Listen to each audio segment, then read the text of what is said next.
Greetings to everyone. अब हम लोग स्टार्ट करने जा रहे हैं मॉक टेस्ट, जो कि बिल्कुल सिमिलर साइडलाइंस पे होगा। यानी कि 50 क्वेश्चंस होंगे आपके फर्स्ट पेपर में, 50 क्वेश्चंस होंगे हिंदी के। तो इसमें मैं 50 क्वेश्चंस डिस्कस करूँगी, और अगर वीडियो ज़्यादा बड़ा बनेगा तो I will be cutting down the video. Okay, तो हम लोग चलते हैं पहला क्वेश्चन पे। तो पहला क्वेश्चन क्या कहता है?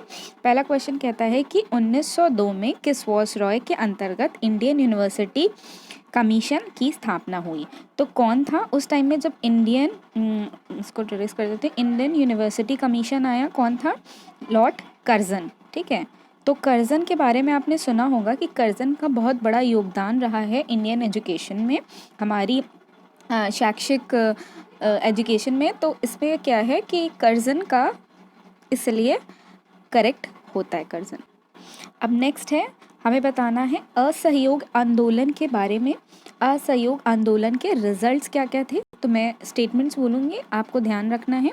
पहला स्टेटमेंट है कि कांग्रेस सर्वप्रथम जन आंदोलन बनी, ये असहयोग आंदोलन के फलस्वरूप के बारे में है।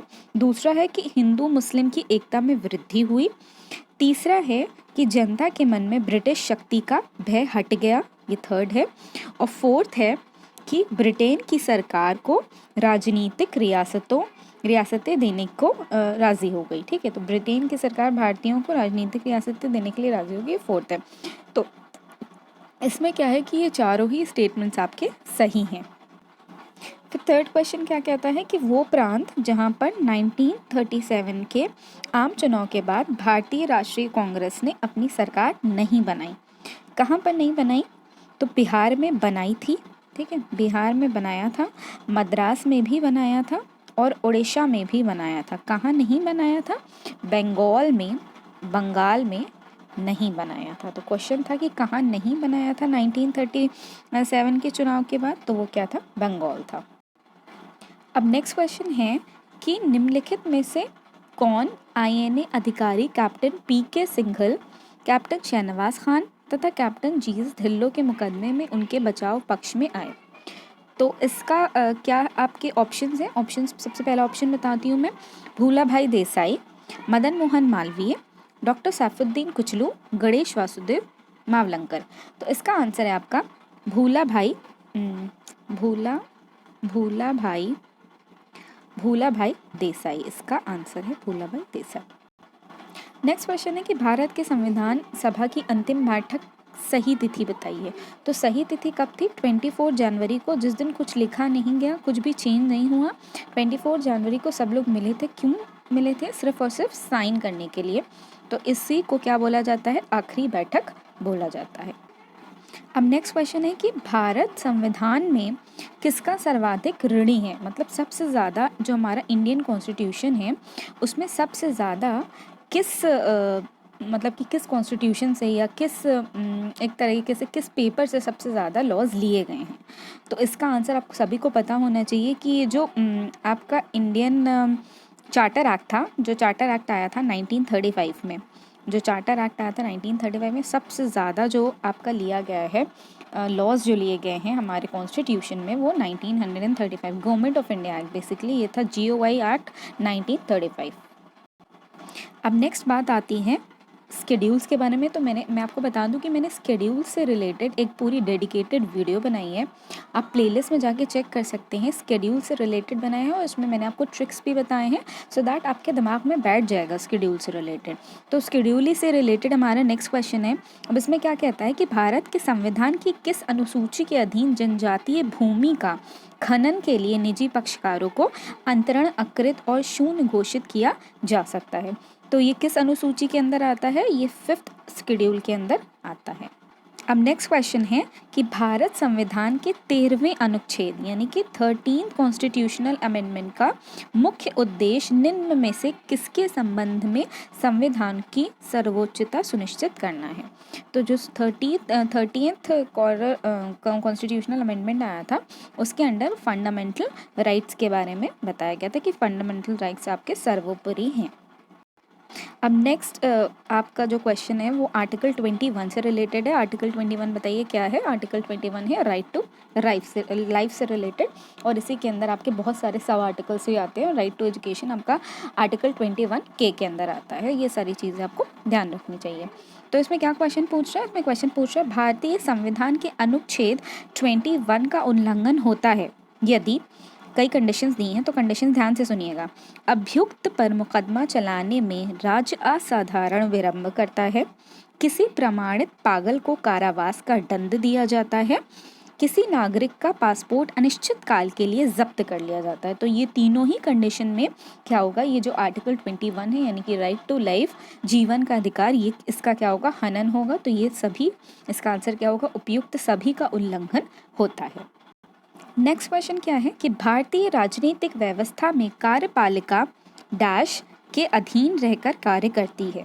तो भारतीय राजनीतिक व्यवस्था में कार्यपालिका किसके अधीन रहकर काम करती है, विधान पालिका, विधान पालिका के अधीन रहकर काम करती है। फिर नेक्स्ट क्वेश्चन है निम्न में से कौन सी एक यूएसए और भारत की संघ राज्य पद्धति की समान विशेषता नहीं है। पहला ऑप्शन है केंद्र और राज्यों में शक्ति का वितरण, सर्वोच्च न्यायालय का अस्तित्व, यानी हम लोग ने यूएसए के कॉन्स्टिट्यूशन से ये चीज़ें नहीं ली हैं। नेक्स्ट है न्यायिक संगठन के दो समुच्चय और लिखित संविधान। तो रिटन कॉन्स्टिट्यूशन हमने यूएस से लिया है, इंडिपेंडेंट जुडिशरी हमने यूएस से लिया है, और जो केंद्र और राज्य में डिस्ट्रीब्यूट होती हैं शक्तियाँ वो भी हमने यूएस से लिया। लेकिन न्यायिक संगठन के दो समुच्चय होंगे यानी कि हाई कोर्ट और सुप्रीम कोर्ट होगा, ये हमने यूएस से नहीं लिया है। फिर नेक्स्ट क्वेश्चन बात करता है कि राष्ट्रीय आय का सामान्य रूप में अर्थ क्या है। सामान्य रूप से इसका अर्थ है साधन लागत पर शुद्ध राष्ट्रीय उत्पाद। इसका अर्थ है साधन लागत पर शुद्ध राष्ट्रीय उत्पाद। इसमें कई सारे ऑप्शन है, जैसे कि बाजार मूल्य पर शुद्ध राष्ट्रीय उत्पाद, बाजार मूल्य पर सकल राष्ट्रीय उत्पाद, साधारण लागत पर सकल राष्ट्रीय उत्पाद और साधारण लागत पर शुद्ध राष्ट्रीय उत्पाद। तो इसका आंसर हो जाएगा साधारण लागत पर शुद्ध राष्ट्रीय उत्पाद। फिर नेक्स्ट क्वेश्चन है कि भारत का आर्थिक सर्वेक्षण प्रत्येक वर्ष सरकारी तौर पर प्रकाशित किया जाता है, किसमें, किसके द्वारा प्रकाशित किया जाता है, भारतीय सरकार के वित्त मंत्रालय यानी कि फाइनेंस मिनिस्ट्री के द्वारा प्रकाशित किया जाता है प्रतिवर्ष। फिर नेक्स्ट क्वेश्चन है भारतीय केंद्र सरकार के बजट में राजकोषीय घाटे से ब्याज भुगतान घटाने पर प्राप्त होता है, क्या प्राप्त होता है, आपको प्राथमिक घाटा प्राप्त होता है, प्राथमिक घाटा प्राप्त होता है। फिर से एक बार क्वेश्चन सुन लीजिए, भारतीय केंद्र सरकार के बजट में अगर हम लोग राजकोषीय घाटे को घटा देते हैं तो घाटे से ब्याज भुगतान घटाने पर जो प्राप्त होता है, राजकोषीय का घाटे से घटाने पर जो प्राप्त होता है उसे हम लोग क्या कहते हैं, प्राथमिक घाटा यानी कि प्राइमरी घाटा। फिर नेक्स्ट आपको सुमेल करने के लिए दिया गया है पंचवर्षीय योजना। तो पंचवर्षीय योजना पर मैं एक डेडिकेटेड वीडियो बनाने वाली हूँ सो दैट आपको याद हो जाए सारी पंचवर्षीय योजना। तो इसमें कैसे दिया हुआ है बताती हूँ। तो बात आ रही है कि अब हम लोग देखते हैं कि इसमें दिया हुआ है 5 ईयर प्लान के बारे में यानी पंचवर्षीय योजना। तो पहली पंचवर्षीय योजना किससे डील करती है, कृषि